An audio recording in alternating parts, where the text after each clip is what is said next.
Several local leaders are standing up for postal workers. Yeah, they are. They claim not enough was done to keep them safe during the blizzard of 2022. Of course, snow and wind did not keep postal workers from their appointed rounds last December. But as Kristen Moran reports tonight, several members of our congressional delegation are concerned about how the Postal Service managed them. The deadly Christmas blizzard halted essential services, including the United States Postal Service.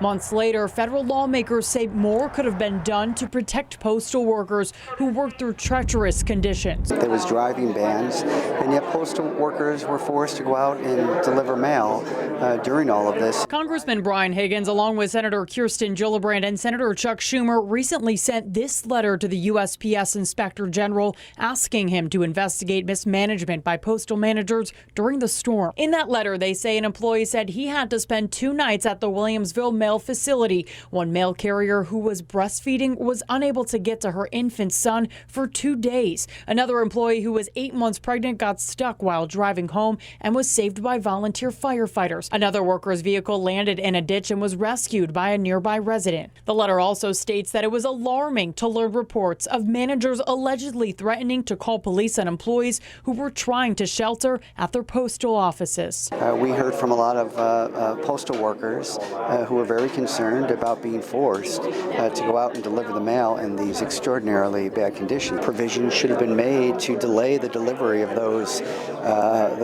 services so as to protect the workers. It wasn't done, and that's our primary concern. In that letter, lawmakers also say Postal Service managers did not tell employees they could go home until the afternoon of December 23rd, and that management ignored storm warnings. From my perspective, the treatment of letter carriers during the storm was completely unacceptable and downright dangerous. It's infuriating and it's worrisome because, they're lucky there wasn't someone who lost their life. The lawmakers are also requesting that moving forward, USPS implement procedures to protect postal workers during winter storms.